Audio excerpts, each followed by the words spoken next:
వైఎస్ఆర్సీపీ అధికారాన్ని కోల్పోవడానికి అలాగే సార్వత్రిక ఎన్నికల్లో ఓటమి దిశగా అడుగులు వేయడానికి సజ్జల భార్గవ రెడ్డి కూడా ఒక కారణమని వైసీపీ అధినేత జగన్మోహన్ రెడ్డి భావించారని, అందుకే వైసీపీ సోషల్ మీడియా ఇన్ఛార్జిగా సజ్జల భార్గవ రెడ్డిని ఆ పదవి నుంచి తొలగించి యశ్వంత్ అనేటువంటి జగన్మోహన్ రెడ్డి బంధువుకి ఆ పదవిని కట్టబెట్టబోతున్నారు అనేటువంటి వార్తలు సోషల్ మీడియా వేదికగా చక్కర్లు కొడుతూ ఉన్నాయి. గతంలో సజ్జల భార్గవ రెడ్డిని ఆ పదవి నుంచి తొలగించి నాగార్జున యాదవ్కి ఆ పదవిని ఇవ్వబోతున్నారని ఒక వార్త, అలాగే నాగార్జున యాదవ్కి కాదు కారుమూరి సునీల్కి ఆ పదవిని ఇవ్వబోతున్నారని మరో వార్త. ఇప్పుడేమో వారిద్దరూ కాదు, జగన్మోహన్ రెడ్డి బంధువు అయినటువంటి యశ్వంత్ గారినే ఆ పదవి వరించబోతోంది.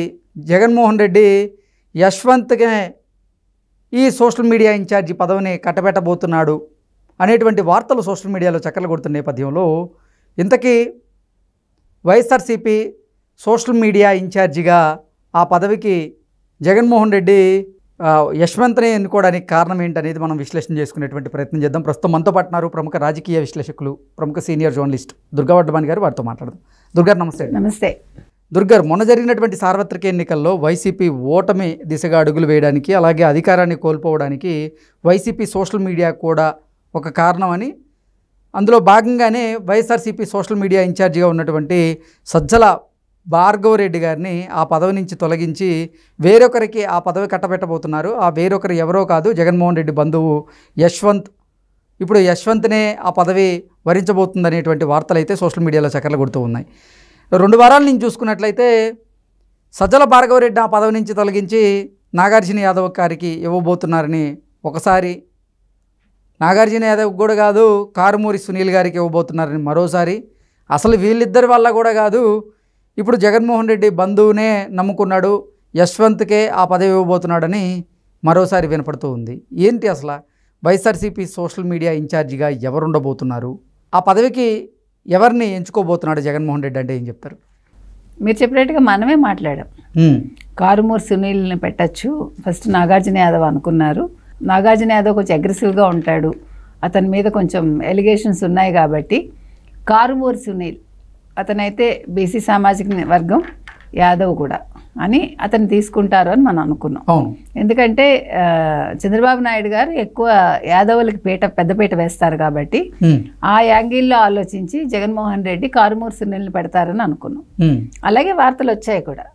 అయితే మనం కనుక గమనిస్తేనండి, జగన్మోహన్ రెడ్డి గారిని ఫస్ట్ నుంచి కూడా అంటే 19కి ముందు 19 నుంచి 24 వరకు కూడా తన చుట్టూ తను ఒక వైఫై లాగా రెడ్లనే పెట్టుకుంటాడు. ఆయనకి ఎవరిని ట్రస్ట్ చేయడని అనిపిస్తుంది మనకి. ఎందుకంటే సోషల్ మీడియా బాధ్యత అనేది కొంచెం పెద్ద బాధ్యత. అది ఇప్పుడు ప్రతి దాని మీద స్పందించాలి స్పాంటేనియస్గా, అండ్ దెన్ ఏమున్నా కూడా వీళ్ళు కూడా దాని మీద కథనాలు ఇవ్వాలి. అంటే చాలా అగ్రెసివ్గా చాలా ఫాస్ట్గా పనిచేయాలి. సో మరి అందుకోసం అని ఈ యశ్వంత్ అన్న వ్యక్తిని తీసుకొస్తున్నాడు ఆయన. ఈ యశ్వంత్ జగన్మోహన్ రెడ్డి బంధువు అని తెలుస్తోంది. So he must be a Reddy in that case కదా. అంటే యశ్వంత్ అని ఇచ్చారు కానీ యశ్వంత్ రెడ్డి ఏమో మనకు తెలియదు, అంటే బంధువు కాబట్టి. సో ఈ యశ్వంత్ అనే వ్యక్తిని ఎందుకు తీసుకొస్తున్నారంటే, ఇప్పుడు మీరు చెప్పినట్టుగా సజ్జల భార్గవ రెడ్డి ఎవరైతే ఉన్నారో సజ్జల రామకృష్ణారెడ్డి కొడుకు, అతను చూసుకున్నారు సోషల్ మీడియా.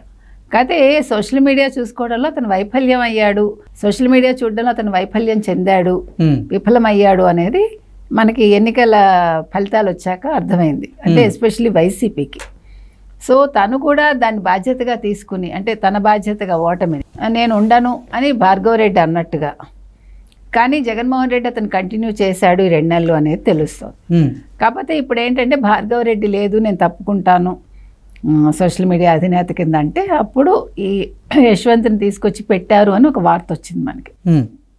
సో యశ్వంత్ తోటి అంటే సజ్జల భార్గవ రెడ్డి తన సూపర్విజన్లోనే ఇతను పనిచేస్తాడు. అంటే ఫ్రంట్ ఫేస్ యశ్వంత్, బ్యాక్ ఇదిలో తను ఉంటాడనమాట. అది మనకు వచ్చిన న్యూస్. సో ఏదైనా సజ్జల భార్గవ రెడ్డిని పూర్తిగా తప్పించలేదు. అంటే సజ్జల భార్గవ రెడ్డి పదవికి అయితే చరమగీతం పాడలేదంటారు. ఊరికే అంటే అఫీషియల్గా పాడారు, అన్అఫీషియల్గా పాడలేదు.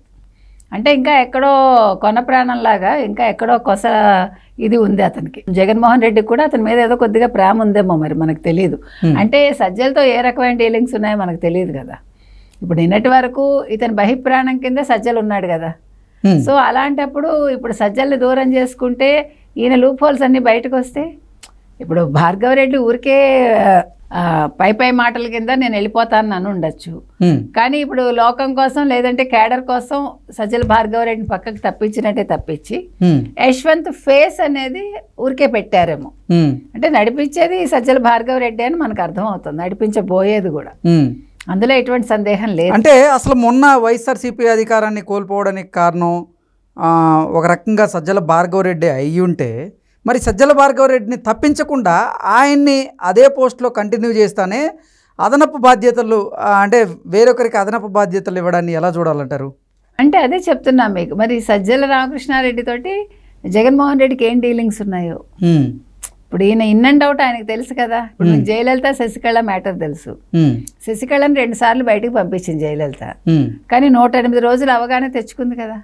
ఆవిడ బహిరంగంగా ఒక లేఖ కూడా జయ టీవీలో ఆవిడ ఇచ్చింది. ఎవరు? శశికళ. నన్ను క్షమించు అని చెప్పి ఇంక మీదట ఇట్లా ఉండను అని చెప్పి ఆవిడ అన్ని మాట తప్పింది. ఎవరు? శశికళ. ఈరోజు శశికళ స్థానంలో ఆవిడ మళ్ళా పార్టీ నుంచి తీసుకుని బయటకు జైల్లోంచి వచ్చాక నిన్న కూడా ఆవిడ పబ్లిక్ మీటింగ్లో అంటే ప్రజల్ని కలిసింది ఆవిడ. ఎందుకు చెప్తున్నామంటే ఒక్కసారి డబ్బుకి పదవికి అలవాటు పడ్డ వాళ్ళు అంత తొందరగా పక్కకి వెళ్ళరు. అది వీళ్ళు అంతైనా చూస్తుంది, ఆ పదవి వ్యామోహం కానీ ఆ డబ్బు వ్యామోహం కానీ. అంటే తను ఉన్న వాళ్ళు అంతు లేదు, వీళ్ళు అంతం అవ్వాలి. జనరల్గా మన సినిమాల్లో కూడా చూస్తాం కదండి. అవును, జరిగేది అది. మన కథల్లో చదివినా ఎక్కడ చదివినా.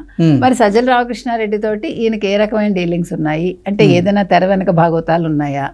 ఈయన డబ్బు డీలింగ్స్ అంటే సజ్జల భార్గవరెడ్డి కంటే కూడా యశ్వంత్ అప్డేటెడ్గా ఉంటాడని జగన్మోహన్ రెడ్డి భావించాడా? అందుకే ఇప్పుడు యశ్వంత్ని తెర మీదకి తీసుకొచ్చారా అంటే ఏం చెప్తారు? కాదండి, ఇప్పుడు యశ్వంత్ కనుక బంధువు అయితే చెప్పిన మాట వింటాడు కదా. నువ్వు ఊరికే ఉండు నాయనా, ఊరికే నీ పేరు వాడుకుంటాము, నీకు జీతం ఇస్తాము, కానీ భార్గవరెడ్డి చూసుకుంటాడు, నీది ఫ్రంట్ ఫేస్ పెట్టుకుంటామని చెప్పు ఉండొచ్చు. ఓకే, అంతకు మించి ఏం జరగదు. అంటే అంతేగాని యశ్వంత్ చాకచక్యంగా ఆలోచిస్తారని లేకపోతే యశ్వంత్ వ్యూహాలు బాగుంటాయని నమ్మి జగన్మోహన్ రెడ్డి ఇచ్చే పరిస్థితి అయితే ఉండకపోవచ్చు. మనకి అతని బ్యాక్గ్రౌండ్ పూర్తిగా వస్తే తర్వాత అసలు ఫర్దర్గా ఏం జరుగుతుందో తెలిస్తే మనం మాట్లాడటానికి ఉంటుంది. ఈ యశ్వంత్ పేరైనా ఫైనలైజ్ అయిందా లేదంటే వేరొకరి పేర్లు కూడా వినిపించే అవకాశం ఉందా అంటే ఏం చెప్తారు? లేదు, యశ్వంతే ఫైనల్ అన్నట్టుగా వస్తున్నాయండి వార్తలు. ఎందుకంటే జగన్మోహన్ రెడ్డికి చాలా దగ్గర బంధువు అంటున్నారు కాబట్టి తప్పకుండా యశ్వంత్నే పెడతారు. ఇప్పుడు ఇన్ని కండిషన్స్ మధ్య కొత్త వాడిని పెట్టుకుని ఇబ్బంది పడలేరు కదా. వాడు ఎదురు తిరిగితే ఇప్పుడు లూప్ హోల్స్ అన్ని తెలుసుకున్నాక వాడు ఎదురు తిరిగాడు అనుకోండి, లేనిపోని తలనొప్పులు. సోషల్ మీడియాలో ఇంకొకరి పేరు కూడా బలంగా వినపడుతుంది. జగన్మోహన్ రెడ్డికి మేనల్లుడి వరుస అయ్యేటువంటి అర్జున్ రెడ్డి పేరు కూడా బలంగా వినపడుతూ ఉంది. ఏంటి అర్జున్ రెడ్డిని కూడా వైఎస్ఆర్సీపీ సోషల్ మీడియాకి ఇన్ఛార్జిగా ప్రకటించే అవకాశం ఉందా రానున్న రోజుల్లో అంటే ఏం చెప్తారు?